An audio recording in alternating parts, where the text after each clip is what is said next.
Bonjour à tous et bienvenue dans cette nouvelle Open the Boîte. Aujourd'hui, on vous présente New Frontiers Race for the Galaxy, le jeu de plateau chez Gigamic.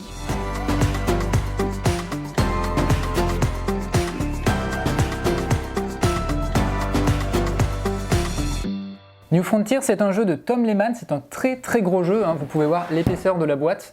Alors on retourne dans la galaxie, on va essayer d'explorer des mondes, de coloniser des mondes, de développer des technologies, etc. Et c'est un peu du jeu qui est dos. Hop là! On a ici une règle. Alors la règle, mine de rien, hein, c'est un jeu expert, donc il y a des exemples, ce qui est très bien. Ça reste une règle un petit peu compliquée, mais voilà, c'est ce qu'il faut, c'est ce par quoi il faut passer pour mériter ce jeu. Hop! Alors on a de la punchboard en quantité, en très grande quantité. Voilà, on voit ici, il y a exactement, c'est très lourd, hein, c'est très lourd. Normalement la punchboard est en dessous dans la boîte, puisque sinon ça fait beaucoup trop. Alors on va commencer. Hop, on va commencer peut-être tout simplement, je vais vous montrer tout de suite les plateaux des joueurs. Chaque joueur va avoir un plateau comme celui-ci, donc c'est un beau plateau sur lequel les joueurs vont pouvoir développer leur galaxie, coloniser de nouveaux mondes, etc. Donc ici, c'est un plateau pour un joueur. Ici, vous avez des mondes. Hop, des mondes de différentes couleurs. On a des mondes aliens, on a des mondes militaires, on a des mondes rares, etc. Tous ces mondes-là, ils sont en double face. Quand on va faire l'action, et je vais vous montrer après, d'explorer un monde, on va le placer ici. Et quand on va faire l'action de coloniser un monde, on va pouvoir retourner ce monde-là et bénéficier de ses points de victoire et des éventuelles actions et bénéfices qu'il nous apporte. Donc voilà, il y a plein de mondes, hein. Comme je vous le disais, il y a énormément de planches de punch.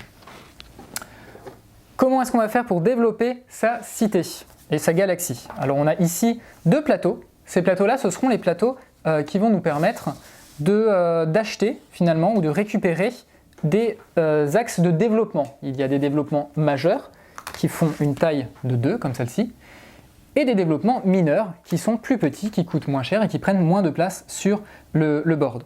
Tout simplement, pourquoi il y en a qui coûtent plus cher? Ils ont des effets qui sont plus conséquents et ils vont prendre plus de place puisqu'une fois achetés, on va les placer ici. Hop, etc. À chaque fois qu'on va placer un nouvel axe d'amélioration, on va pouvoir utiliser son effet pour gagner des points de victoire et créer éventuellement des combinaisons. Une fois qu'on n'a plus de place sur le plateau, ça va mettre fin à la partie, une fois qu'on arrive dans le rouge. Qu'est-ce qu'on a d'autre? Eh bien, on a des points de victoire, justement, qui sont là. Voilà, donc ça, c'est les barres, en fait, représentent le nombre de points de victoire. À la fin de la partie, il s'agit d'en avoir le plus.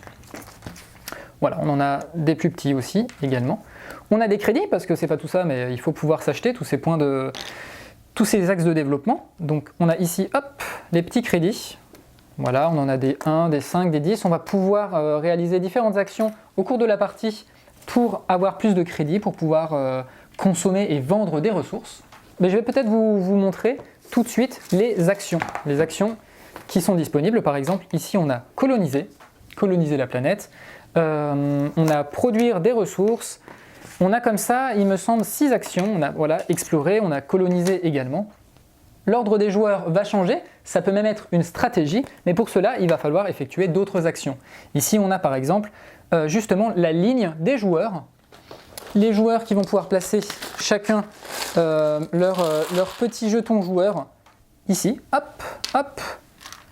Voilà, si par exemple on joue à 4, ce sera toujours le joueur rouge qui jouera en premier, il va effectuer son action. Une fois que tout le monde aura effectué son action également, il va pouvoir avancer ici, mais il y aura des cartes, il y aura des effets, il y aura des combos qui permettront, hop, par exemple, de passer par devant et d'effectuer les actions prioritairement par rapport aux autres.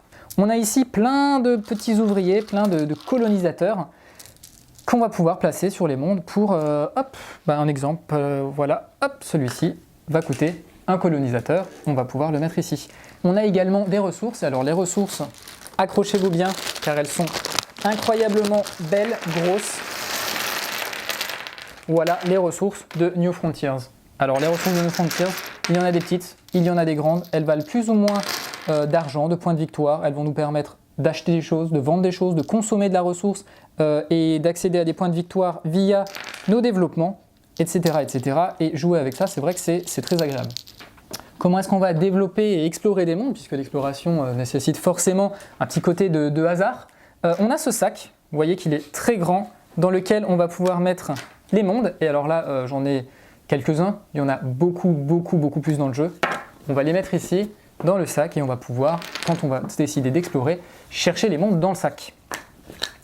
Hop, on va encore passer ici. Ah, je ne vous ai pas parlé des objectifs, ça c'est la version un petit peu plus expert d'un jeu déjà bien expert. Vous allez pouvoir avoir des objectifs que vous allez pouvoir tirer et qui va vous permettre de marquer des points de manière différente dans le jeu, qui va un petit peu axer votre stratégie éventuellement, compliquer un petit peu le jeu. Voilà.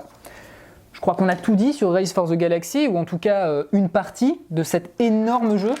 Bah voilà, sur ce, on vous fait hop, des gros bisous, on vous dit à la prochaine, et puis ciao!